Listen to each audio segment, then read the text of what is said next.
cidadão desse, ele não vai responder o processo? Vai. Então, vamos lá. Uma pessoa que, por doença mental ou desenvolvimento mental incompleto ou retardado, era ao tempo da ação. No momento que ele age, ele comete o ato ou da omissão, deixa de fazer alguma coisa, é inteiramente incapaz de entender o caráter ilícito do fato, ou seja, ele não sabe que aquilo que ele está fazendo é errado, ele vai ser isento de pena. Ou ele não sabe e nem tem como determinar-se de acordo com esse entendimento. Ele não sabe que está fazendo errado e não tem como ele passar por ele mesmo tomar atitude contrária àquilo que ele está fazendo. Pensando aqui na questão da pedofilia, o pedófilo. Então, o pedófilo, como nós vimos, é a perversão que leva o indivíduo adulto a se sentir sexualmente atraído por crianças, ou a prática de atos sexuais com criança, a prática efetiva.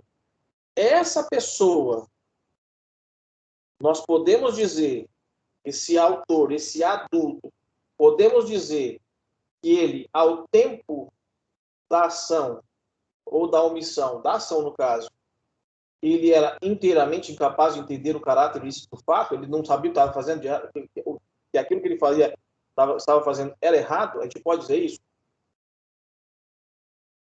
Sim ou não?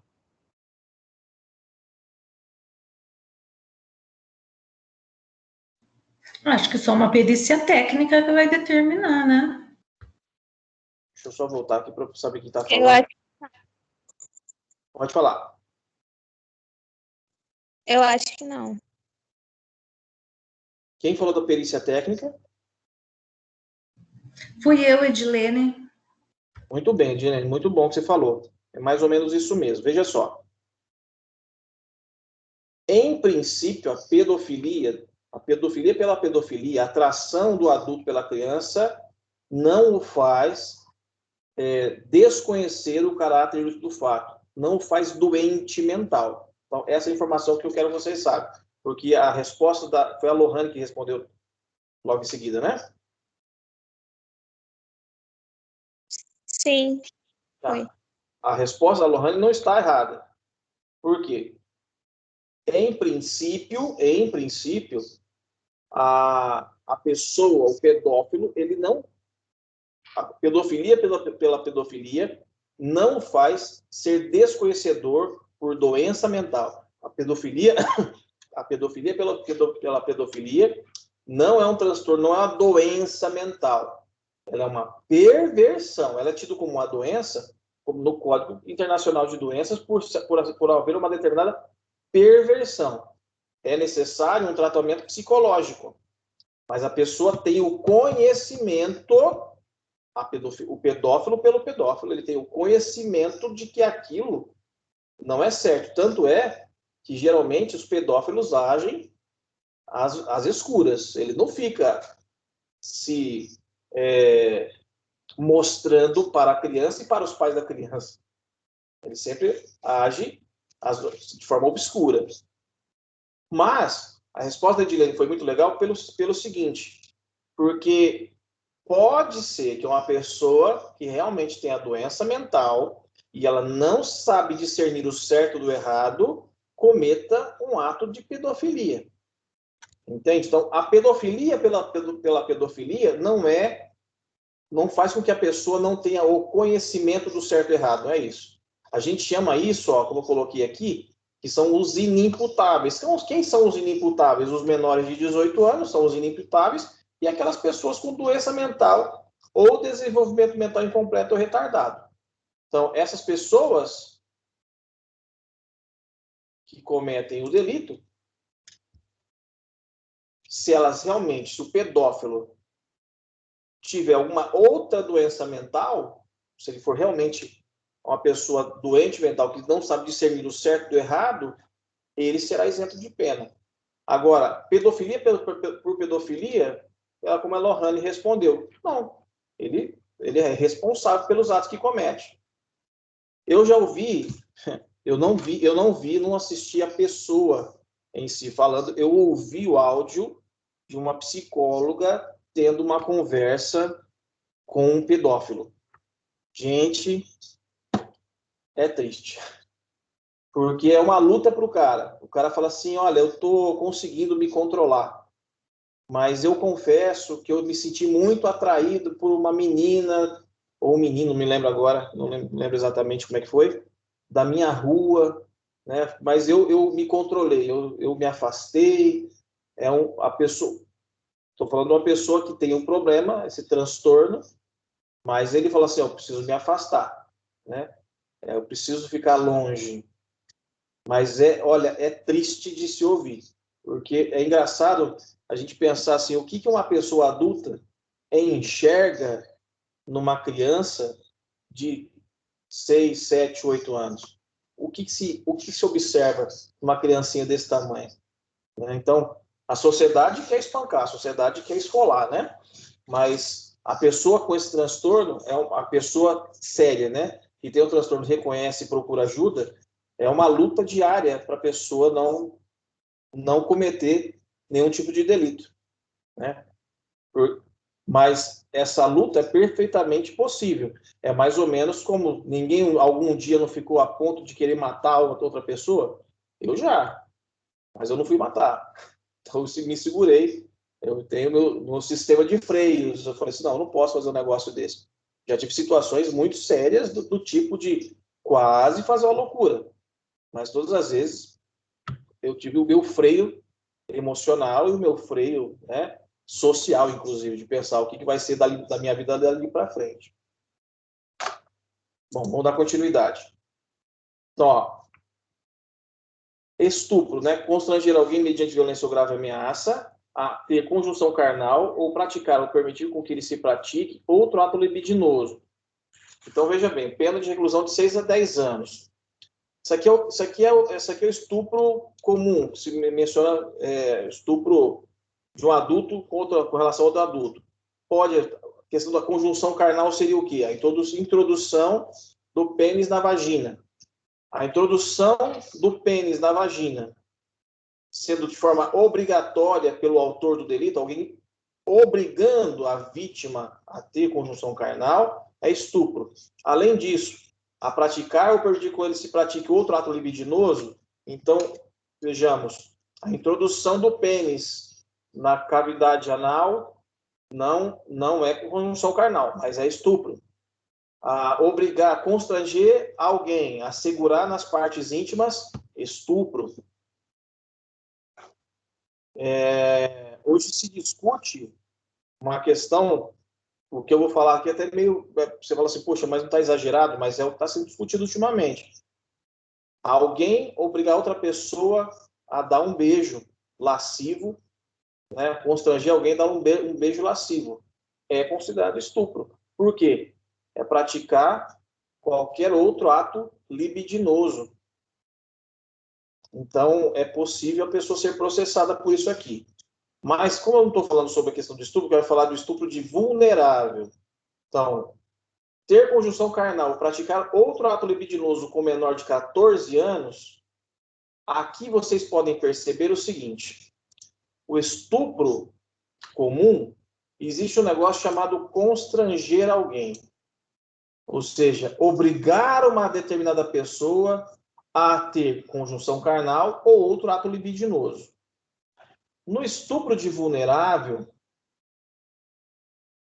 se a pessoa ofendida for menor de 14 anos, mesmo que haja consentimento dessa pessoa, é crime de estupro.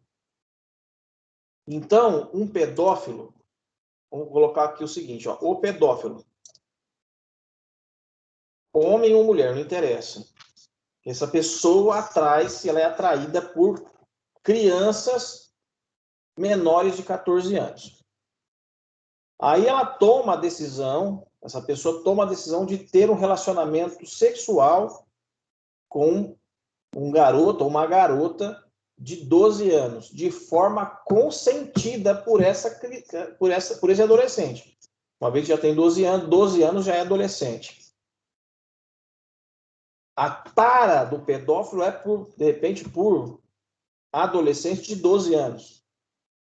Veja só, mesmo havendo consentimento, essa pessoa será processada pelo crime de estupro de vulnerável, cuja pena é de 8 a 15 anos, mesmo havendo consentimento. Aí se vocês perguntarem o seguinte, caramba, mas o cara não tem um transtorno? Joia, ele tem um transtorno, mas isso não faz com que ele não entenda o caráter ilícito do fato. Então, o transtorno pode estar ali, ele pode saber que tem esse transtorno, e ele tem que se autodeterminar. É a obrigação dele. Aí, claro, se por acaso a defesa apresentar um negócio chamado incidente de insanidade, tem que provar o quê? Que ele não tem apenas um simples transtorno, ele tem uma doença que o faz não reconhecer o caráter ilícito do fato praticado. Aqui na minha cidade, onde eu moro hoje, atualmente eu moro em Descalvado, nós temos um rapaz que ele tem alguma síndrome, alguma doença mental, é perceptível, né? Além dele ter problema de mudez, ele é mudo, o rapaz é enorme, ele deve ter aí pelo menos 1,90 de altura, forte pra caramba. A cidade inteira conhece esse rapaz, e aconteceu dele abusar de umas crianças de... Eu não tenho bem certeza, porque eu tinha acabado de me mudar para cá.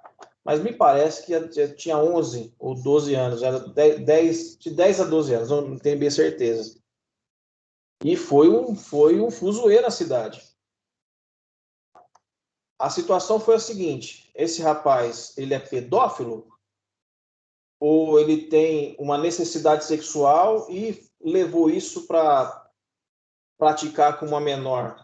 Ele tem conhecimento de que isso é crime? Ele tem conhecimento que esse ato é um ato criminoso? Então, eu não acompanhei de perto, mas ali o caso, claro, tem que ser feito uma perícia com relação ao rapaz, mas ali estava bem claro que ele não conhece, ele não entende o caráter ilícito do fato, né? Ele conseguiu abusar porque ele é um rapaz muito, muito grande e muito forte. Ali, qualquer pessoa passaria um dobrado para se livrar da mão dele, porque ele é muito grandão e muito forte. O que acontece com uma pessoa dessa? Deixa eu ver se está aqui. Uma pessoa dessa, pessoa que não conhece o caráter ilícito do fato, o que vai acontecer com uma pessoa que não conhece o caráter ilícito do fato, né? Como poderia ser julgado o pedófilo? Ele será ou não considerado inimputável? Então, veja só. Se a pessoa for considerada inimputável, ou seja, se for realizada uma perícia nessa pessoa e perceber que ela não é boa da cabeça, ela é doente mental, não é apenas uma perversão, ela é doente, ela não conhece o caráter ilícito do fato, a ela será aplicada a pena de medidas de segurança, ok? Que uma das medidas de segurança é a internação em hospital de custódia e tratamento psiquiátrico ou a falta em outro estabelecimento adequado. Qual que é a situação? Vamos lá para o Código Penal. Vamos lá para o artigo 96 do Código Penal.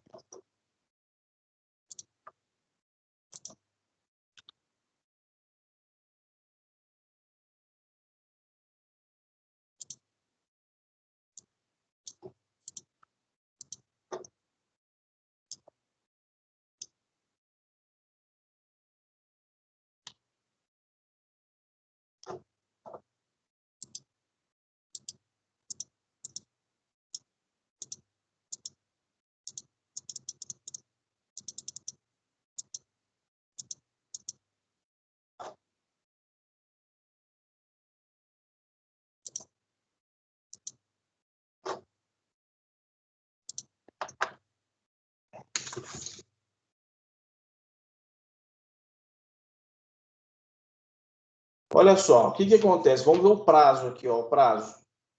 A internação ou tratamento ambulatorial será por tempo indeterminado. O que acontece? Uma pessoa declarada inimputável, ela não terá uma pena igual às demais pessoas. Ela não vai ter uma pena de privação da liberdade, mas também não vai ficar solta. Uma pessoa que tem um problema de ordem mental, a legislação, ela entende que essa pessoa precisa ser tratada. Então, a pessoa com problema de ordem mental, que não sabe o caráter ilícito do fato, o Estado fala o seguinte: bom, uma vez que essa pessoa é doente e não conhece o estado ilícito, o caráter ilícito do fato, nós precisamos fazer o seguinte: nós precisamos interná-lo e tratá-lo. Se ele tivesse cometido ele tendo cometido o crime, se essa pessoa fosse normal, qual pena seria aplicada a ele? A pena seria aplicada de 8 a 15 anos. Reclusão de 8 a 15 anos. Mas uma vez que ele não conhece o caráter do fato, ele precisa ser internado, qual é o prazo que ele vai ficar internado? Não tem prazo determinado, será por tempo indeterminado. Ou seja, uma pessoa que comete um delito desse, se ela for reconhecida como inimputável, ela poderia ficar de 8 a 15 anos presa, ela pode passar 40 anos em cadeia. Então, perdurando, enquanto não for averiguada, mediante perícia médica, a cessação da periculosidade. Então, a medida de segurança é por prazo indeterminado, para a verificação da cessação da periculosidade. O prazo mínimo deverá ser de 1 a 3 anos. O prazo mínimo. Então, a pessoa, um pedófilo, que for reconhecido como pedófilo, se ele se autodeclarar doente mental, se por acaso o advogado dele apresentar um negócio chamado incidente de insanidade mental, ele pode ser, ao invés de preso, ser internado? Sim. Qual que é o problema? Não tem prazo determinado nesse sentido. Como não tem prazo determinado nesse sentido, ele pode ficar, conforme a legislação penal menciona, 40 anos internado. 40 anos. O que vai acontecer com essa pessoa? A cada um ano, pelo menos, ou após 3 anos, ou seja, de ano em ano, ou a cada 3 anos, o juiz determina que seja realizada uma nova perícia. Para saber o seguinte: recuperou a sanidade mental? Se a resposta for não, mantém-se internado. Então, é mais ou menos o seguinte, deixa eu voltar aqui para os slides. O pedófilo, reconhecidamente pedófilo, tem o transtorno, sim, e ele tem conhecimento do caráter ilícito do fato. Ele sabe que é errado. Ele tem condições de determinar-se de acordo com esse entendimento. Ele tem condições de frear os seus impulsos, mas não o faz. Ele simplesmente se entrega ao seu desejo, vindo a abusar sexualmente de uma criança. O que acontece? Ele é preso, processado, de repente condenado. Qual vai ser a pena dele? Ele vai ficar preso de 8 a 15 anos. Claro que a sentença não é aplicada dessa maneira. Ficará preso de 8 a 15 anos. Não é assim que funciona. O juiz vai dar uma sentença certa. Ficará preso, então, sei lá, 10 anos, 12 anos, 13 anos. Ele vai dar uma sentença. Então, esse pedófilo sabe que a progressão no regime da pena dele é em cima dos 13 anos. Então, ele pode sair até antes dos 13 anos da cadeia. Ele pode não, ele vai sair antes dos 13 anos, com toda certeza. Dependendo da situação. Muito, muito, muito difícil alguém cumprir a totalidade. Né? Nesses tempos, assim, essa quantidade de pena, para a pessoa ficar todo o tempo da pena preso, ele tem que ter uma pena bem autona mesmo. Então, a pessoa vai pegar de 8 a 15. Agora, se esse pedófilo não conhece o caráter ilícito do fato, ou seja, ele é doente mental, ele é pedófilo e não é só ter um transtorno, não. Ele é um doido de pedra. Ele não consegue se autodeterminar, ele não consegue se autofrear, ele simplesmente age porque ele é doente. Nessa situação, ele recebe a medida de segurança. Quais são as consequências da medida de segurança?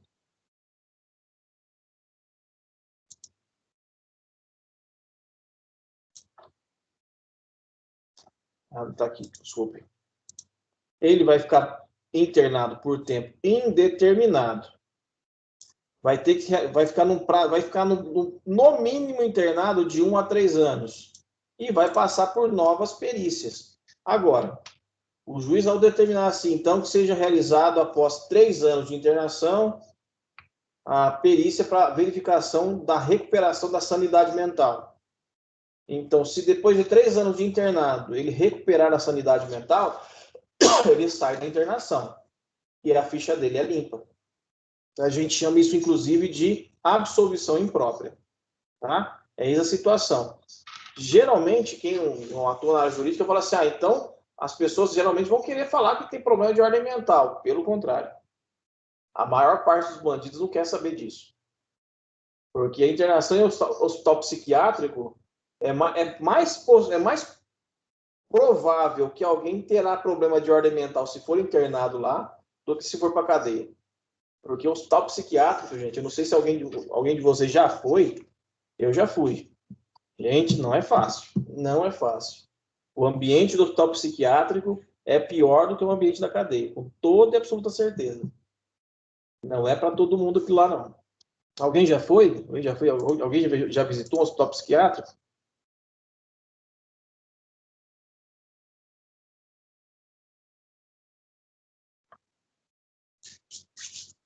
Eu não, mas deixa eu te fazer uma pergunta. Não é errado, tipo, meio errado eles limpar a ficha da pessoa depois que ele sai do hospital? Então, as razões... Quem está falando isso é Maria Júlia? Sim. Então, Maria Júlia, é o seguinte. As razões disso é pelo fato dele não ter o conhecimento do caráter do que ele está fazendo.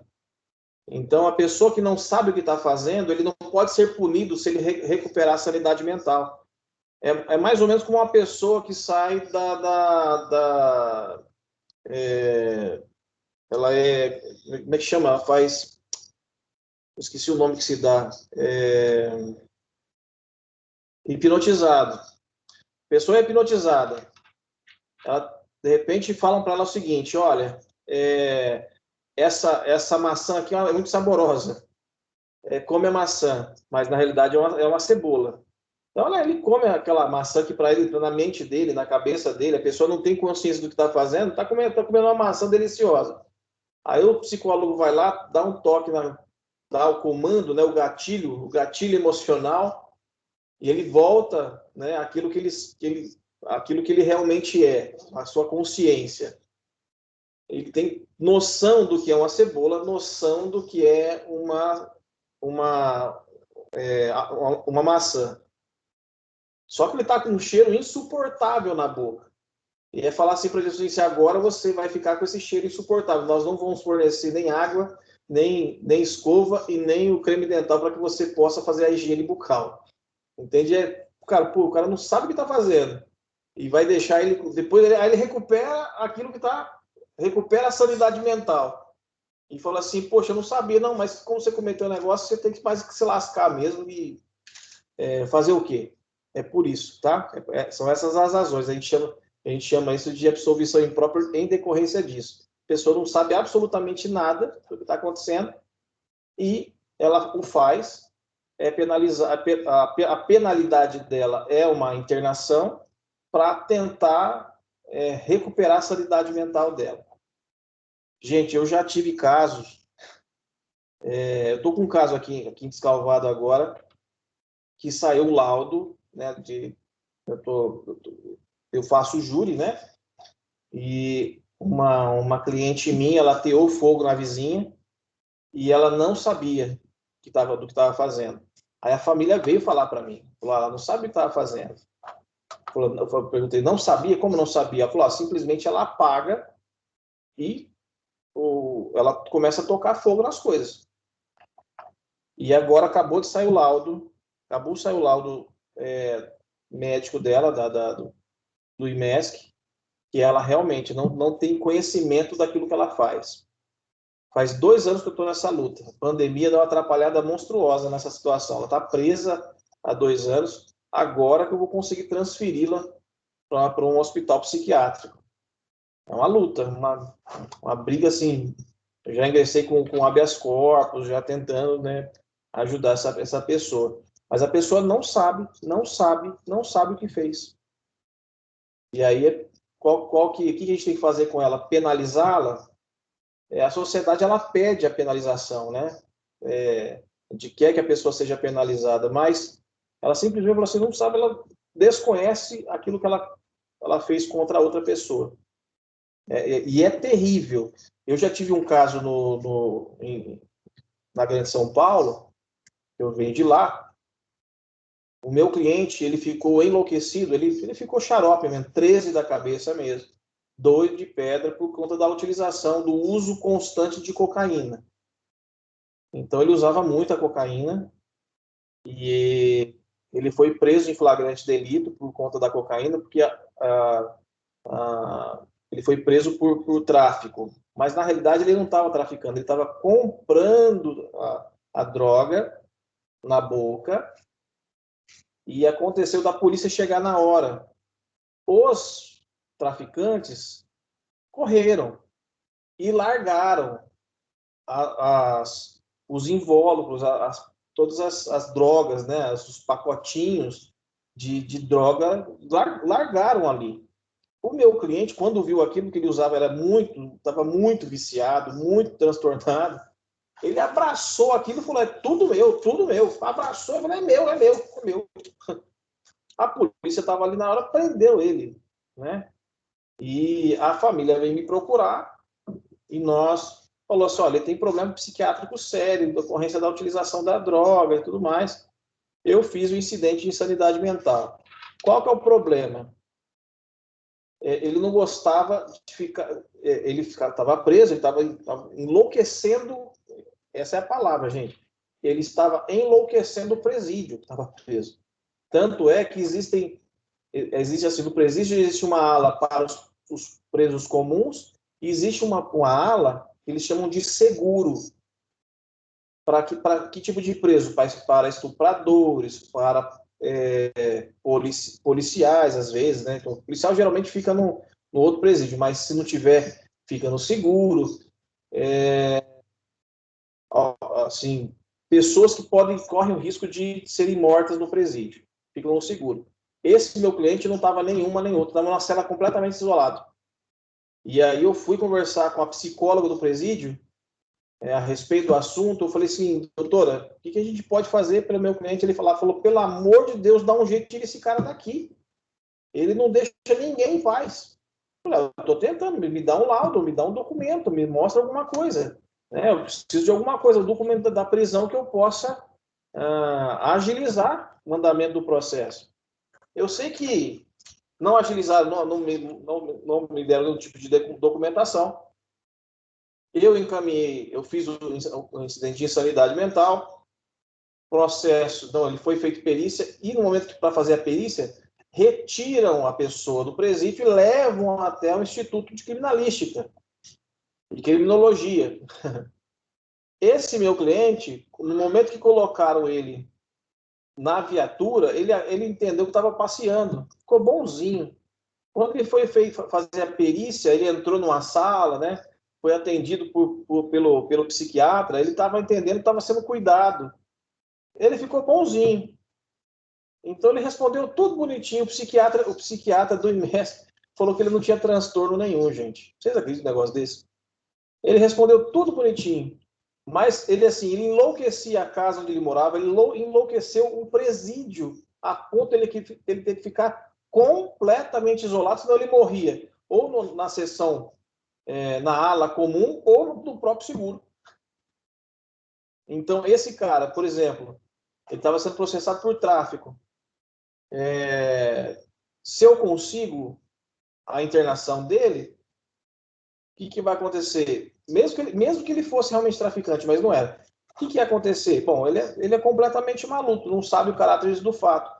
Se ele recuperar a sanidade, vai ser muito bom para ele. Por quê? Porque ele vai voltar ao convívio social de uma maneira saudável. Mas eu vou falar uma coisa para vocês, é bem difícil. Bem difícil a gente ver assim, uma pessoa sair normalmente. Geralmente ela fica internada um tempão lá. Vamos para o próximo. Tudo bem até aí, gente? E está respondida a sua pergunta, Maria Júlia? Tá sim. Está sim. Então tá bom. Então vamos dar continuidade.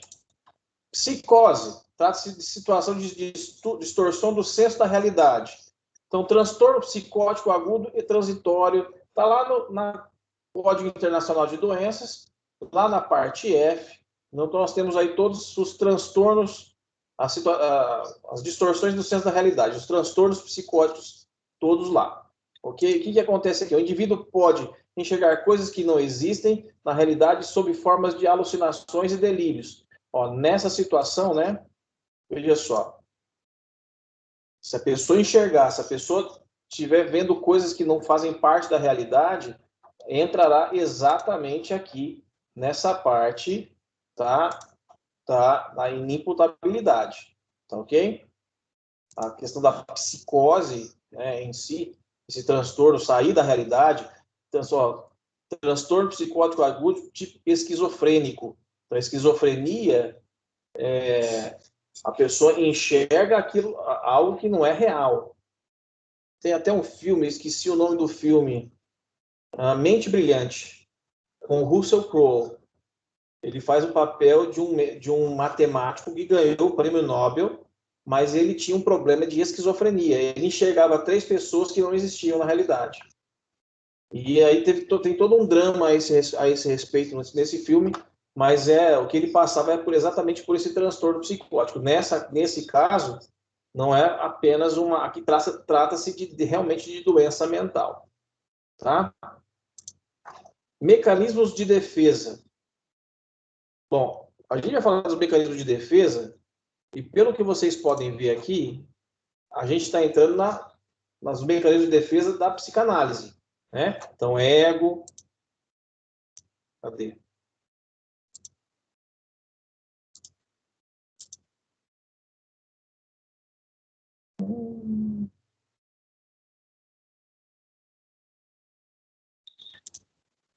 Gente, estou com internet ainda? Tô ainda aqui? Sim. Ah, tá, porque eu pensei que tinha acabado a minha internet. Sumiu tudo aqui. Deixa eu voltar aqui, então. Ó. Nessa parte nós vamos falar um pouquinho da psicanálise, mas nós temos outros tipos aqui de mecanismo de defesa, tá? Da consciência e da personalidade, tá ok? Então, mecanismos de defesa. O ego possui mecanismos inconscientes de defesa para proteger o psiquismo e garantir a homeostase ou a homeostase da personalidade, equilíbrio da personalidade. De acordo com a teoria da psicanalítica, mecanismos de defesa são maneiras inconscientes utilizadas frente às diversas situações com vista a reduzir ou repelir a ansiedade e manter o equilíbrio da personalidade. Então, olha só, a questão do equilíbrio da personalidade, o que nós vimos na semana passada relacionado à personalidade é que a personalidade é algo personalidade com relação à ciência psicológica, ciência da psicologia, é aquilo que você vai adquirindo no decorrer da sua vida, ok? Diferente da personalidade jurídica, que ela vem de maneira imediata, ela surge com o nascimento com vida. Então, de acordo com esse entendimento aqui psicanalítico, ok? A personalidade, ela possui, da sua inconsciência, alguns mecanismos para que ocorra o quê? o equilíbrio da personalidade, a sanidade da personalidade. Então, quais seriam esses mecanismos de defesa? Okay? Então, racionalização.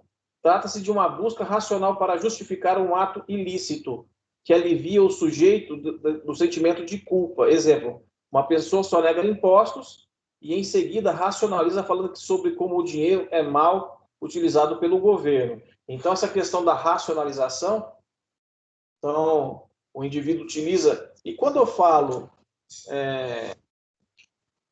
a questão da justificação do ato ilícito, eu não necessariamente eu estou querendo dizer um ato criminoso, tá bom? Eu estou falando qualquer coisa que seja contrária à lei.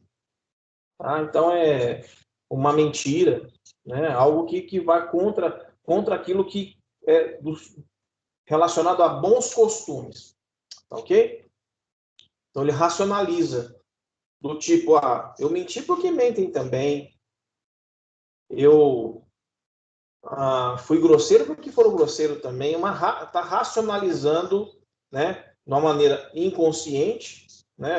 Ela simplesmente surge, né, no mundo fenomênico. Aquilo que é numênico está lá no campo da ideia, surge, de repente, no campo fenomênico em decorrência desse mecanismo de defesa. Eu preciso fazer para poder me proteger. Compensação é uma forma de o indivíduo garantir um equilíbrio entre as suas características em termos de qualidades e deficiências. Exemplo, o sujeito não se considera bom em gramática, mas tira excelentes notas em matemática. É aquela coisa que fala assim, cara, eu não sei falar direito não, mas me dá uma conta. Então, ele é uma espécie de compensação. Esse tipo de coisa, deixa eu só explicar uma coisa para vocês.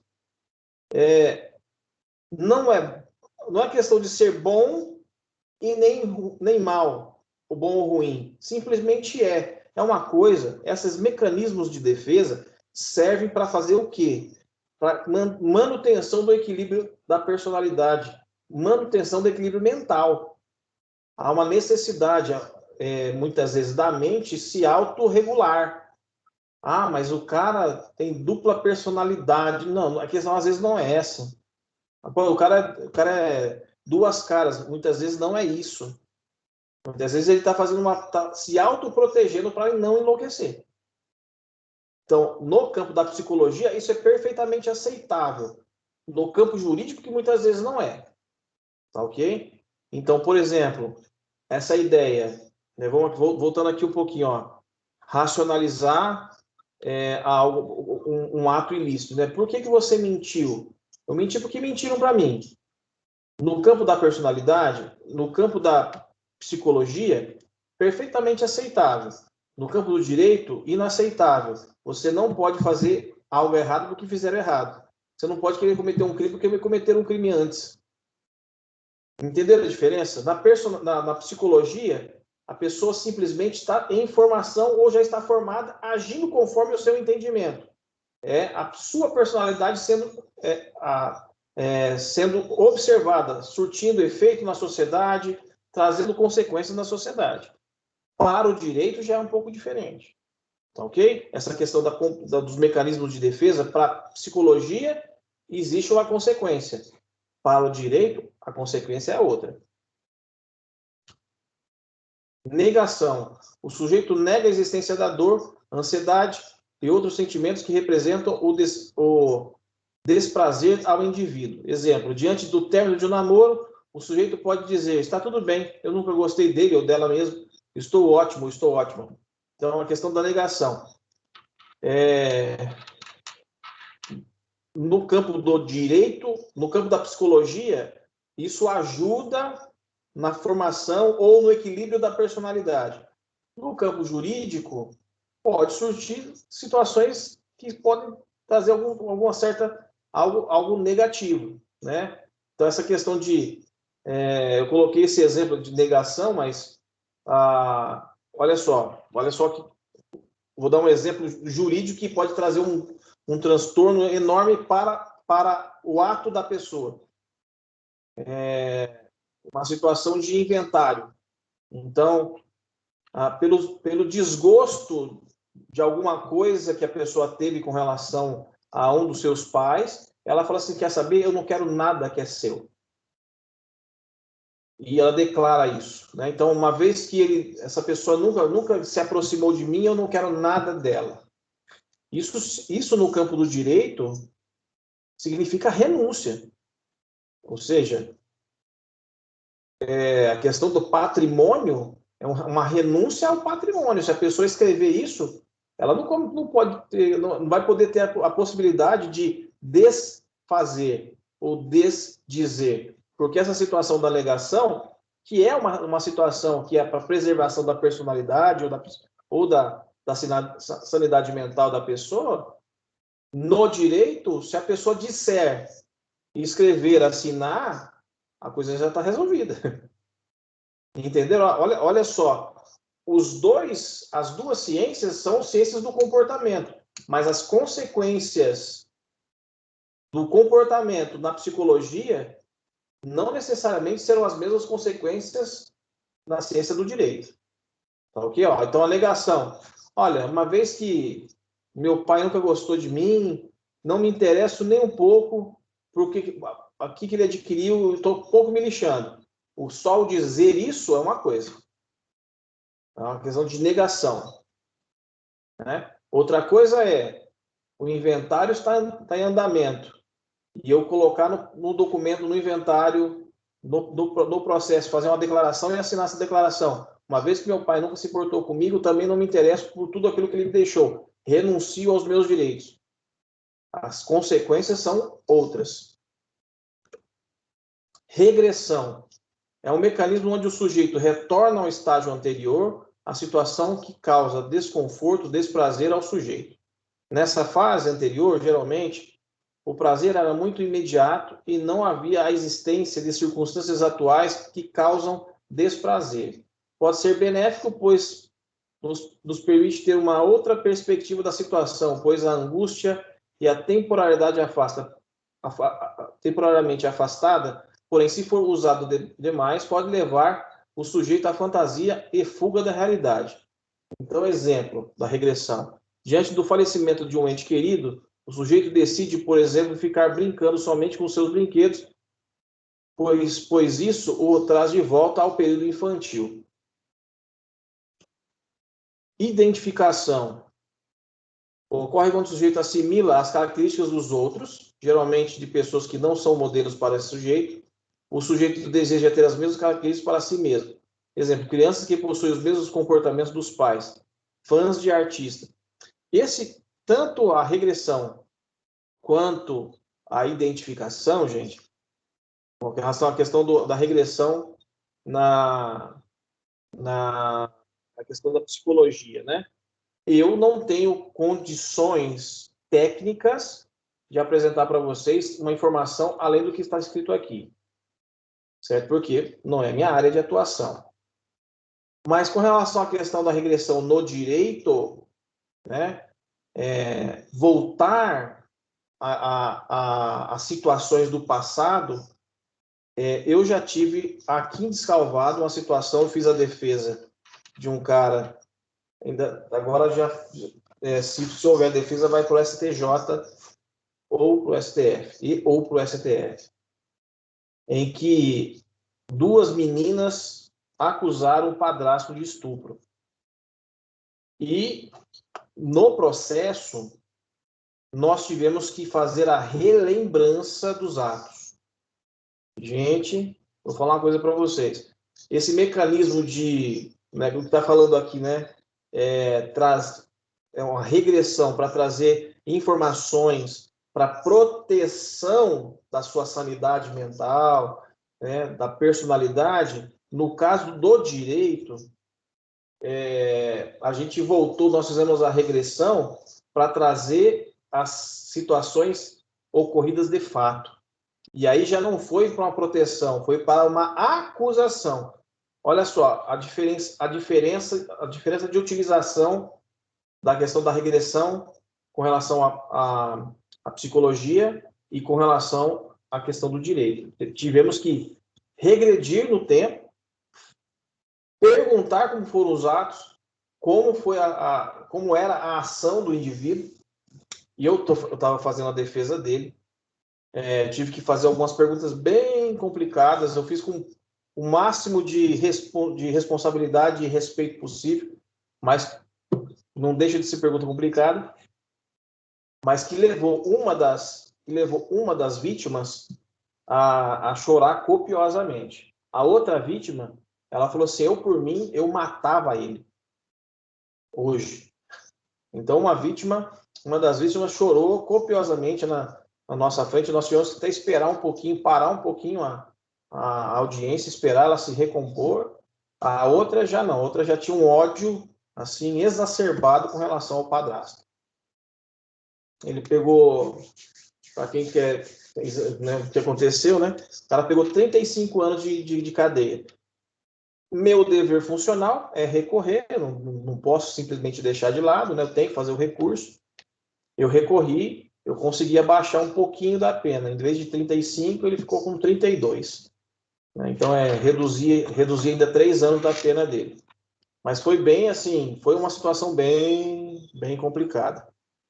Com relação à identificação, a questão da identificação de crianças que têm o mesmo comportamento do pai, a gente pode observar isso também no direito, né? Nos estudos psicossociais. Às vezes, a assistente social e a psicóloga, ela entra no mundo da criança para saber a questão do comportamento dela relacionada aos seus genitores. Né? Uma briga familiar por guarda, esse tipo de coisa. Expiação é um mecanismo psíquico de cobrança.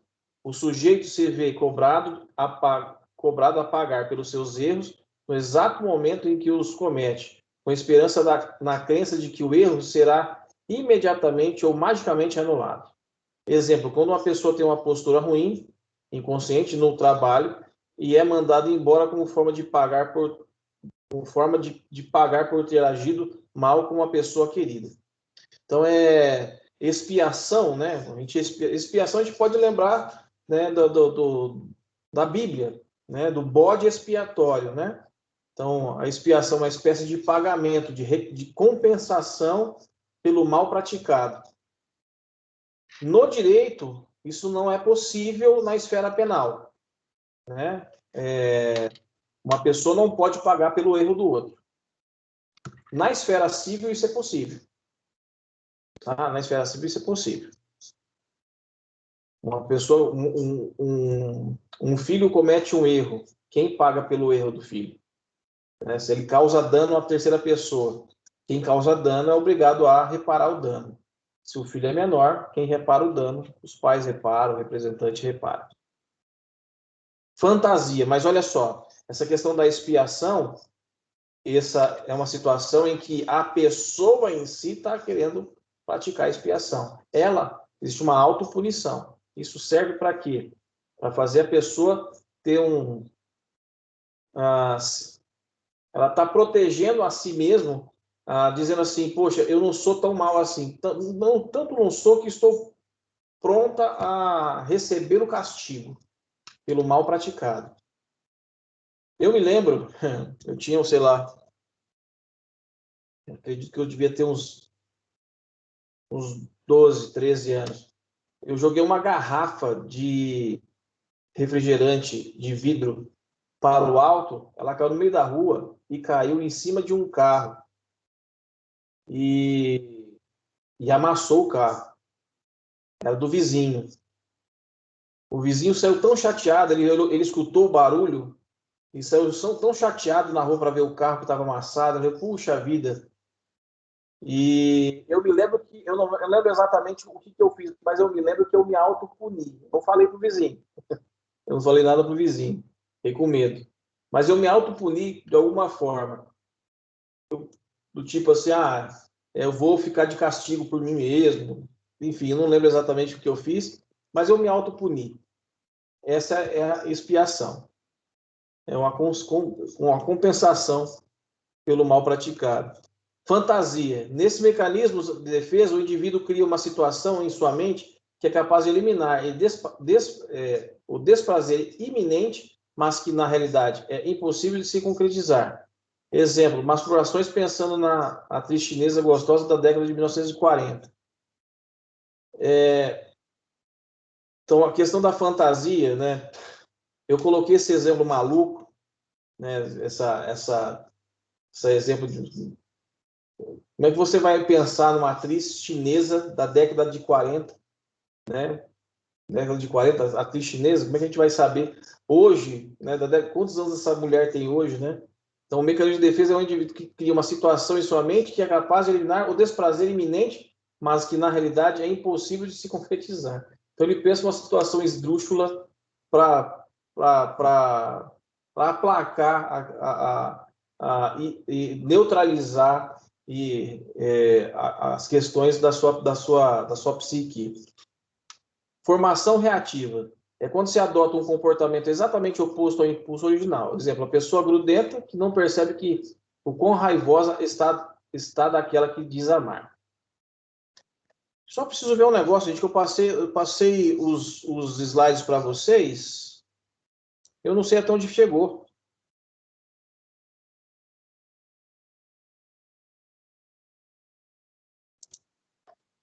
Eu passei slide 2.2 e 2.3, né? Até o 20. Sim, vai até o 27. Deixa eu ver um negócio aqui. Projeção, fantasia. Tá, aqui o Vai 27. até o isolamento. Até isolamento, né? Sim. Então tá joia. Deixa eu ver onde eu estou aqui. Projeção e isolamento. Gente, a gente está indo muito bem na realidade, porque isso aqui eu deveria estar dando aula para vocês, acho que só na semana que vem. Como ainda são 21 horas e 10 minutos, vocês vão querer fazer um intervalinho ou quer parar mais um pouquinho mais cedo? Eu prefiro um intervalo. Intervalo? Então tá bom. Então vamos fazer um Tem que ver intervalo. com os demais, né? E aí, gente?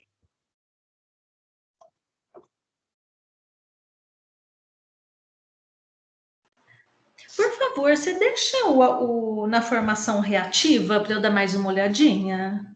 O Claro. slide? Eu estou vendo aqui se alguém mandou uma mensagem para mim. Só um Obrigada. momentinho. Se alguém mandou uma mensagem, já.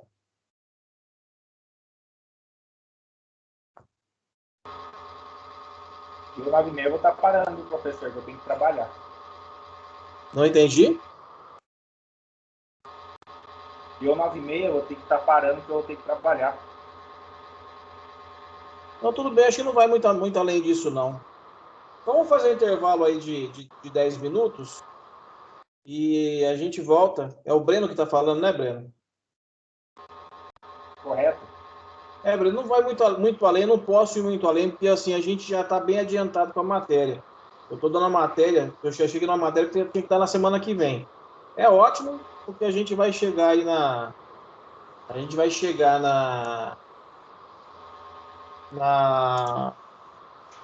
nas duas últimas semanas antes da prova, vai estar assim, a gente vai poder fazer uma bela de uma revisão. Mas eu não vou ficar andando assim muito, não. Pode ficar tranquilo com relação a isso. Vamos fazer então um intervalinho de 10 minutos e a gente já volta. Ok.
Coloca o próximo slide, por favor, a formação reativa.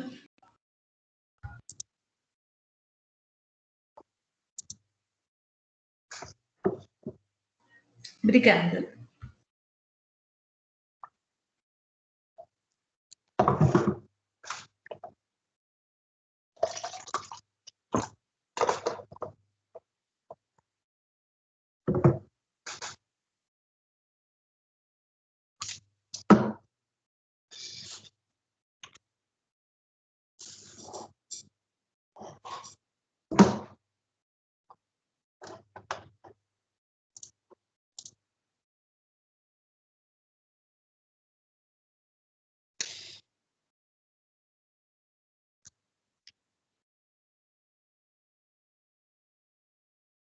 Então vamos lá, vamos dar continuidade. Acredito que todos estejam me ouvindo direitinho. Vamos dar continuidade à nossa aula. Vai ser bem rapidinho agora. Vou acabar liberando vocês um pouco mais cedo mesmo, porque eu não posso avançar tanto assim. Existe algum tipo de pergunta? Alguém quer fazer alguma pergunta relacionada à matéria ou a outra coisa qualquer relacionada ao direito, né? Principalmente ao direito. E gostaria de saber, tá tudo bem? A didática tá indo bem? Não estou me fazendo entender, porque às vezes a gente fala. A preocupação é se a didática está indo bem, se o mecanismo está entrando na cabeça. Tá tudo bem aí? Toda a didática, a matéria, material.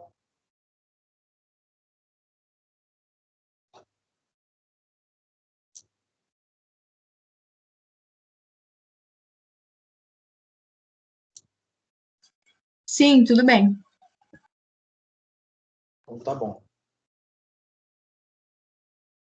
Então vamos lá, vamos dar continuidade aqui na projeção, né?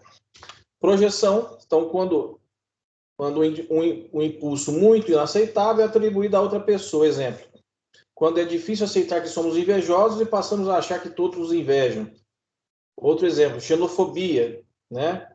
Antipatia por pessoas estranhas ao meio daquela que as ajuiza, perseguição aos nordestinos, genocídio, é o extermínio deliberado das pessoas motivados pelas diferenças étnicas, nacionais, racionais, religiosas. Então, essa questão da projeção, eu já tive uma situação lá na Grande São Paulo, de pessoas sendo lesionadas fisicamente em decorrência do fato de serem nordestinas. Então, a questão da xenofobia também, mas a ideia era a seguinte, meio maluco isso, porque existe campo para todo mundo, né? A pessoa ela tem que melhorar, né, o seu dia a dia, ela tem que ter mais conhecimento da área que quer atuar, ela tem que buscar estudar mais, conhecer mais, praticar mais, enfim. Mas o fato, né, de alguns nordestinos estavam sendo vítimas de lesão corporal era o fato deles, pessoas, né, de certo bairro, de alguns bairros ali da cidade de São Paulo, falarem que eles estavam tomando os empregos, né, dos paulistanos. Então, isso é engraçado, né? Tomando o emprego, mas eu ficava pensando assim, o que eu pensei? Mas será que essa pessoa foi atrás do emprego, né? Como é que ela tomou o emprego dela se ela não foi atrás do emprego? Ela passa o dia numa paranoia, né? Buscando sei lá, encontrar subterfúgio para esse tipo de ação, né? Então, era meio estranho essa perseguição aos nordestinos. O nordestino é um povo extremamente trabalhador, né? Meu avô era nordestino, e nordestino não faz muito assim, não tem muita frescura com o que vai fazer, ele simplesmente toma a decisão de fazer, se é para trabalhar, se é para sobreviver, se é para comer, eles não fazem muita, não tem essa coisa de falar, isso eu não faço. Puxa, É uma admiração pessoal que eu tenho pelo povo do Nordeste, né? Eles são extremamente extrovertidos, alegres e trabalhadores, né? Isolamento. O indivíduo separa todo o aspecto emocional daquilo que está narrando. Filho narrando a morte do pai sem expressar sentimento. Então, essa questão do isolamento também é uma espécie de proteção, né, da personalidade e para, de repente, demonstrar alguma coisa, algum tipo de força, enfim, né? Então, mas tudo para a questão de proteção pessoal.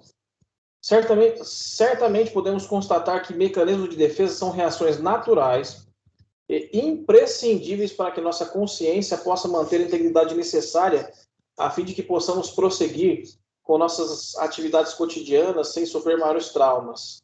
É possível fazermos uso constantemente de um ou mais desses mecanismos de defesa. Então, olha só, alguns dos mecanismos de defesa, se a gente olhar de forma isolada, né, cada uma delas, alguns tipos de comportamento, aparentemente, eles têm um aspecto meio que negativo.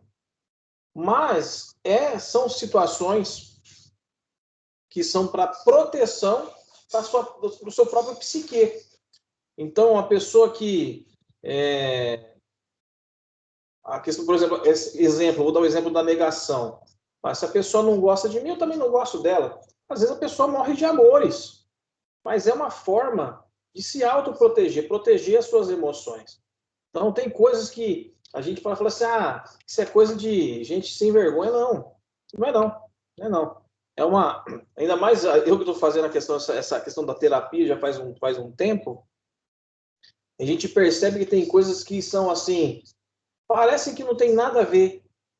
Né? Parece que não tem nada a ver isso aí, puxa, tem tudo a ver. Tem tudo a ver. Essa situação que eu tive do pânico, por exemplo, eu contei para vocês.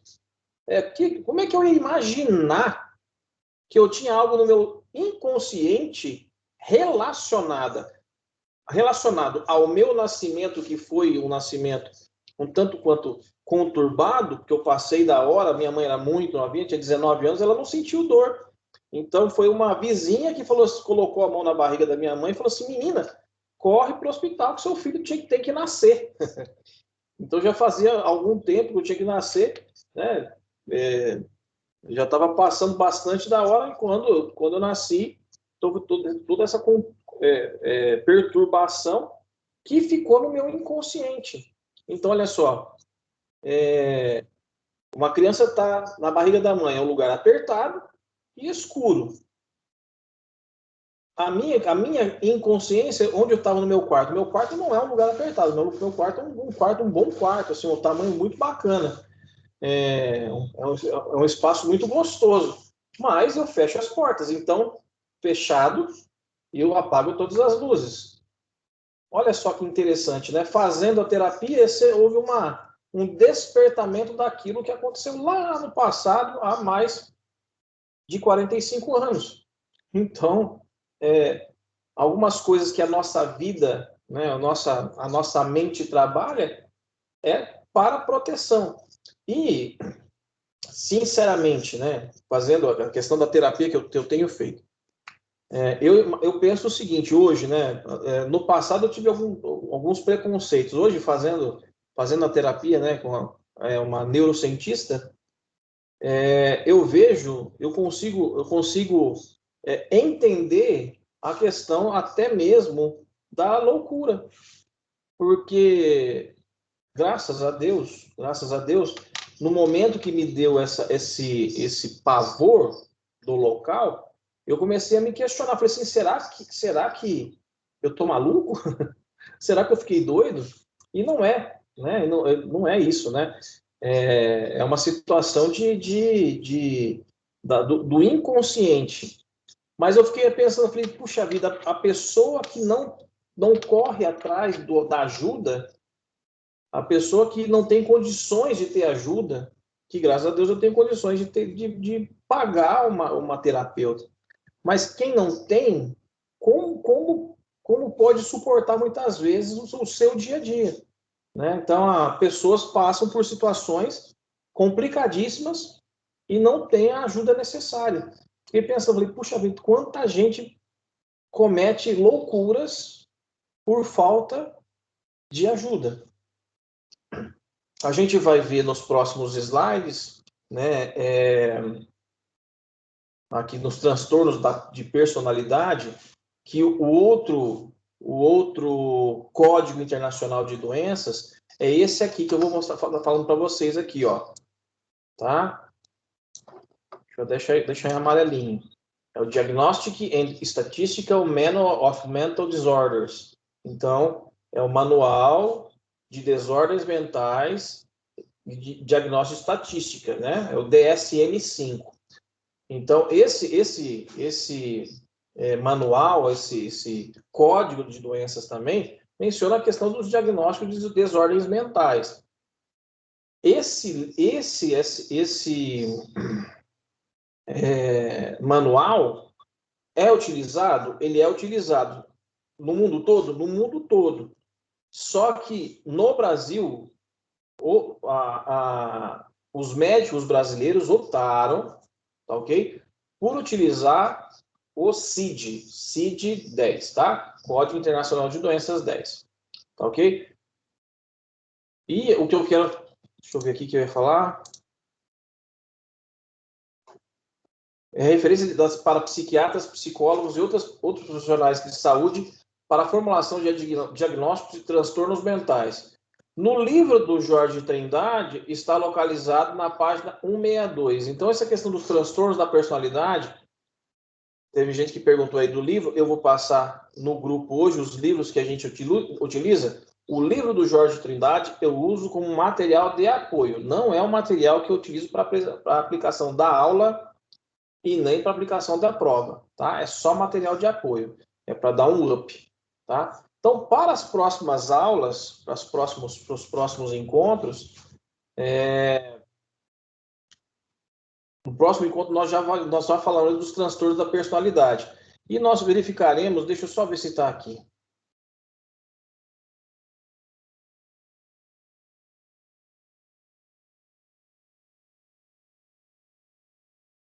Acho que não vai estar ainda aqui. Não está.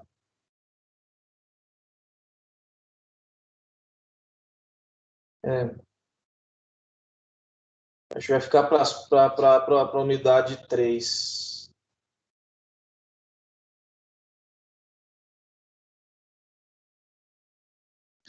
Vai ficar para a unidade 3. Eu vou falar de forma mais específica, com situações relacionadas ao direito penal e ao direito civil, tá? E depois a gente vai entrar especificamente no direito penal, no direito civil, no direito do trabalho, mas isso é mais para a unidade 3, tá? Quando a gente estiver aí esse é o 5º encontro, se não estiver enganado? 4º ou 5º encontro, né? Talvez seja a unidade, quando a gente estiver no 8º encontro. 4º encontro. Hoje é o 4º encontro, né? Possivelmente a gente vai entrar no 8º encontro. Vou falar de forma mais específica relacionada às áreas do direito. Mas a gente vai falar sobre a questão dos transtornos de personalidade. Claro que eu vou trazer essa situação para o direito, né? A gente vai encontrar algumas situações relacionadas ao direito. Como eu fiz todas as aulas que estou fazendo até agora, né? Utilizar, principalmente na área do direito penal, por hora, porque assim, onde eu mais observo, né? Direito penal e direito civil. Mas eu vou trazendo essas informações para vocês.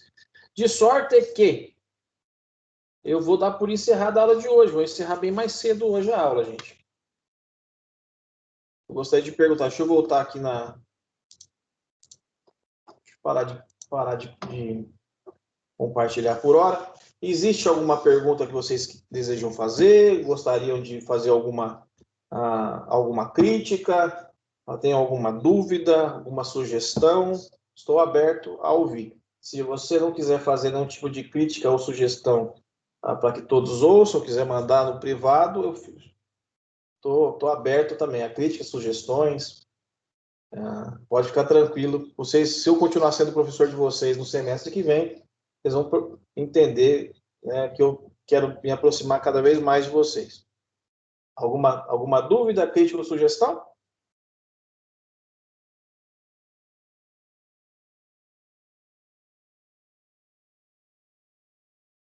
Bom, uma vez que não há, dou por encerrada a aula de hoje. Agradeço a presença de todos, agradeço a participação. Tá? E qualquer dúvida, entre em contato pelo meu privado. Ok? Abraço a todos. Bom final de noite. Ok, boa noite. Boa noite.